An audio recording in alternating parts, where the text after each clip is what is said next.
brand X, brand Y, brand Z. Not one sticks. Watch it again in slow motion. Welcome to the Sticky Branding Podcast. In this show, we are unpacking how companies grow sticky brands.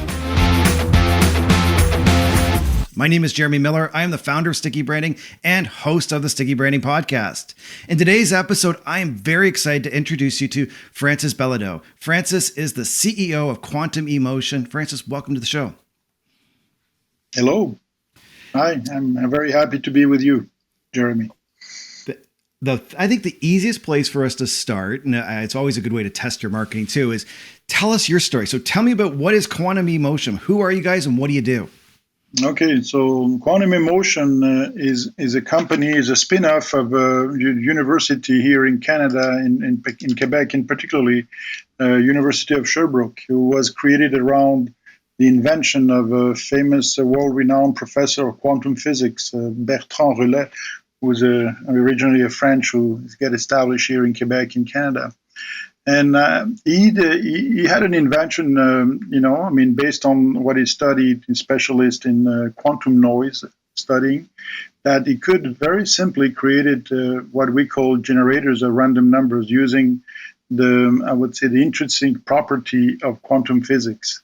And with the potential using that technology to create the smallest, the most reliable, and performant and affordable, and actually the key is probably the affordable QRNG, quantum random number generator that could be actually be in the market.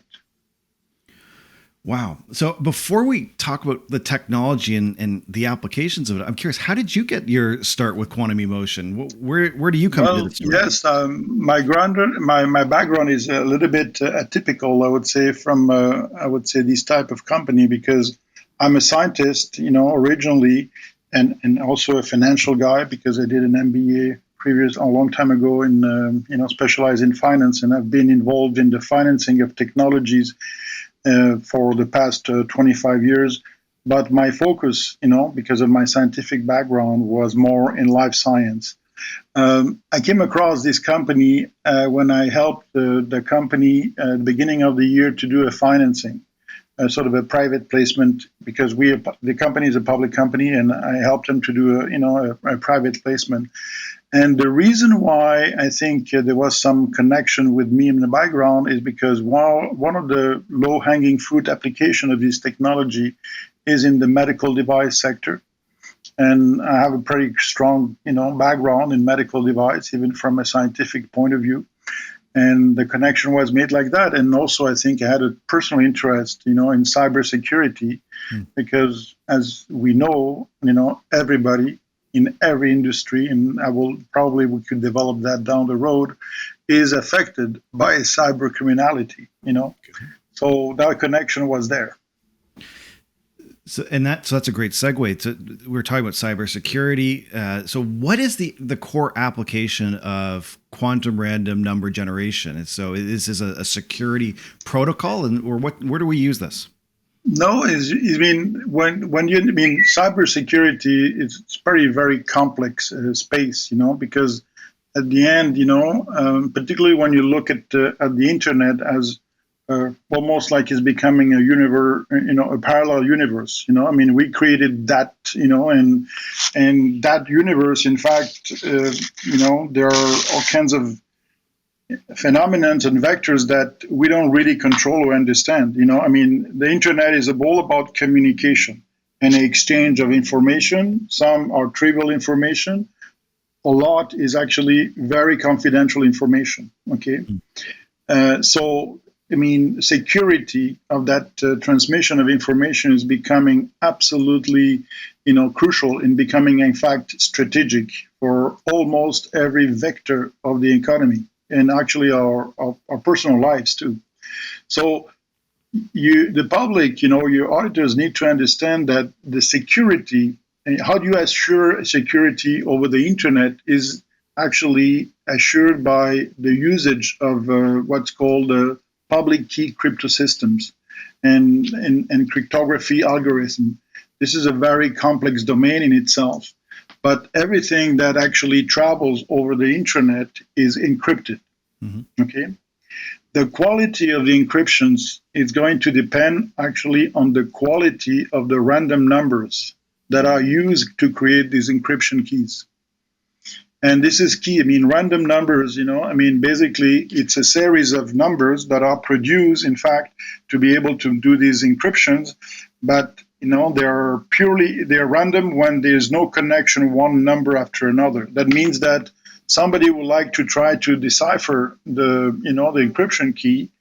We could guess what would be the next random number based actually on his comprehension of decoding actually of the encryption key.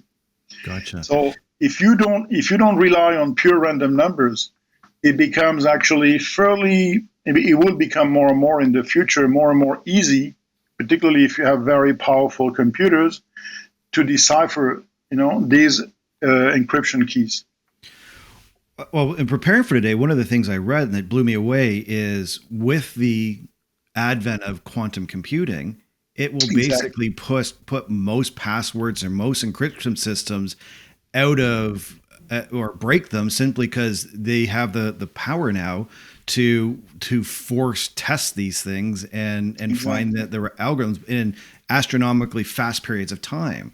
So is this really where this is coming in? Is it's in that next evolution of computing where QRNG really starts to be that next generation of security? Exactly. So that's what we call it quantum numbers generators number 2, the second generation.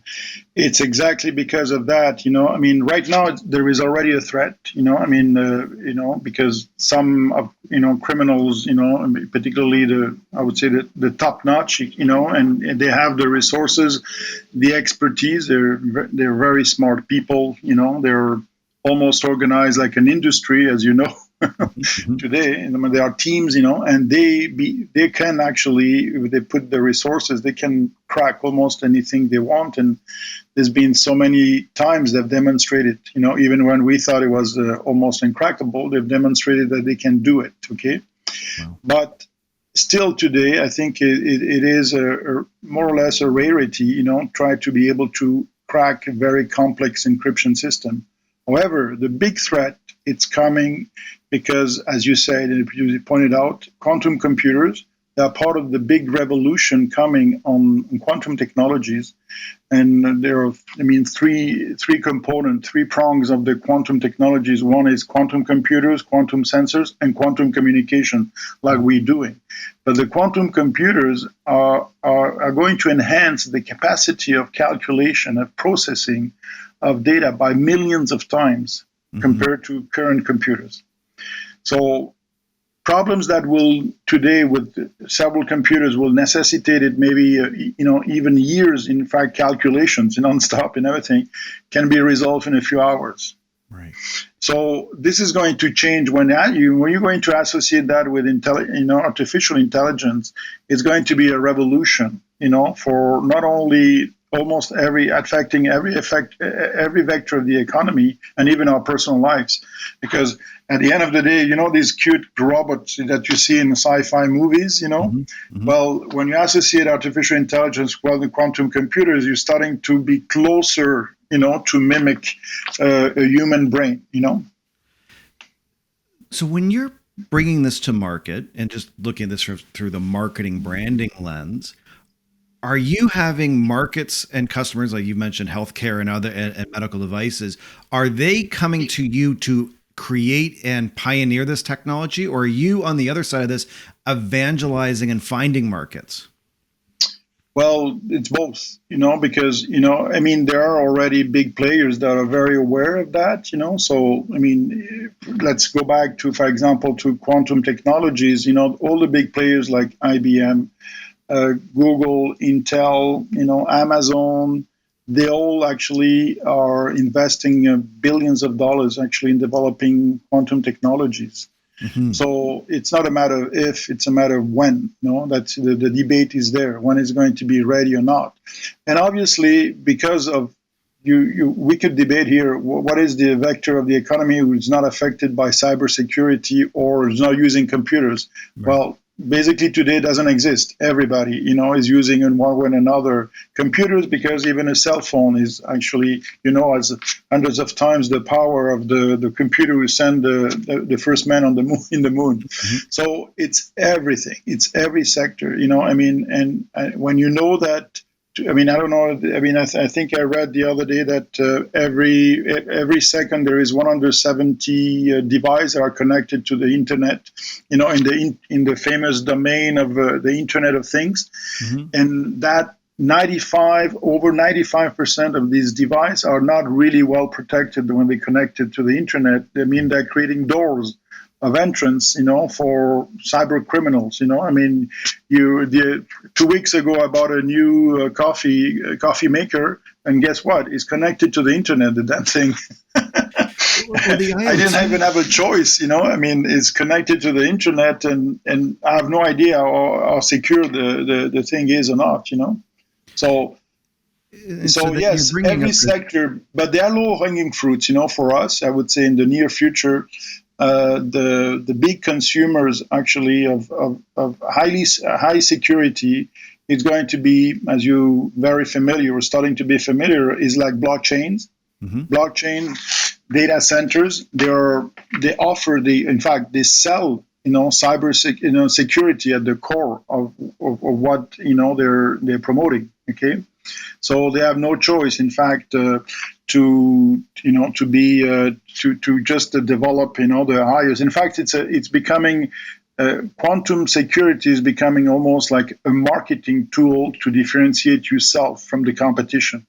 Wow. So you can embed yourself as part of somebody's solution and Yes. their brand.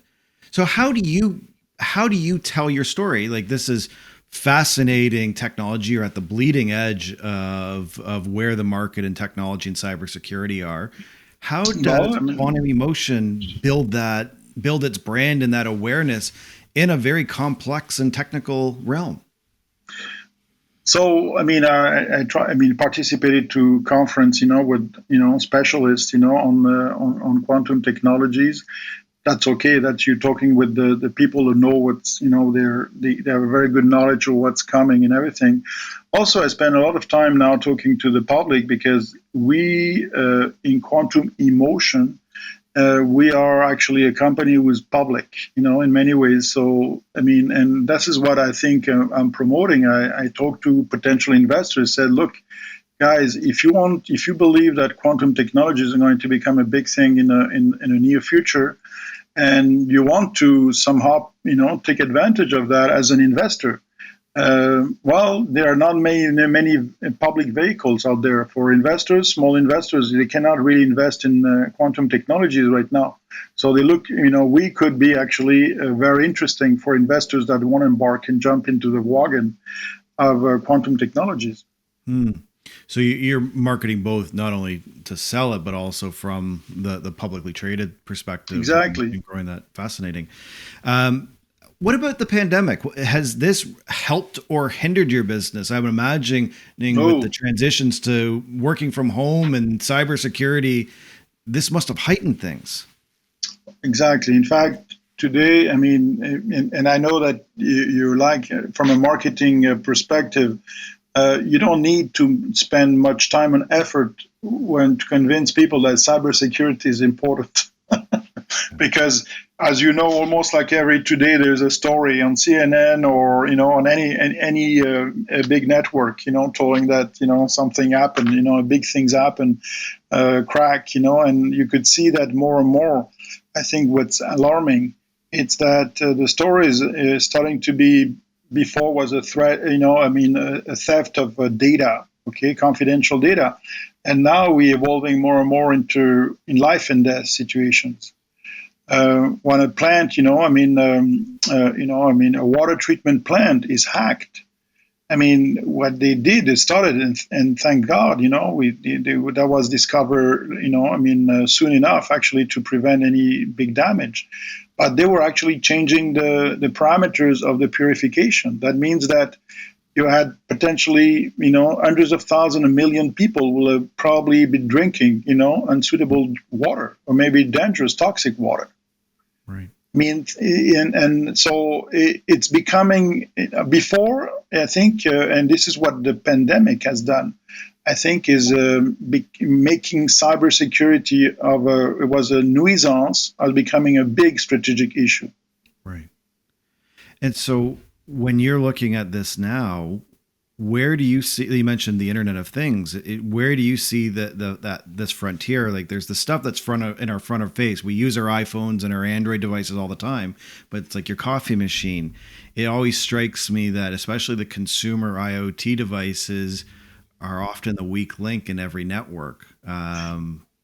I believe that, I mean, I think the vision for the future, and this is what technology is going to become more and more interesting, is that we're not just the solution solving everything, because at the end, I mean, cybersecurity will require, many different, approach, because at the end of the day, take an example of your house, for example, you could have build a house with all kinds of possible systems of security, but if you leave the door open, it's not going to help you. Or do you understand? Or if you forgot your keys somewhere, and somebody replicates your key, so you cannot have just a technology solution. I mean, part of the problem with cybersecurity is educating people, but this is an art. But security, and our technology is a hardware solution, that actually could definitely enhance the level of cybersecurity to levels that are going to become more and more difficult and extremely difficult for the criminals to hack, and to get into, I would say, a door, into the internet. And the reason why we believe our technology is going to be interesting, and I said in my at the very introduction of our interaction, was that we can make actually very miniature, QRNGs, and also very cheap. So I think our vision is to that in a few years. Almost every device, every component, could be actually containing a QRNG. Wow. And becoming the backbone. It will come with the backbone actually of security and communication over the internet.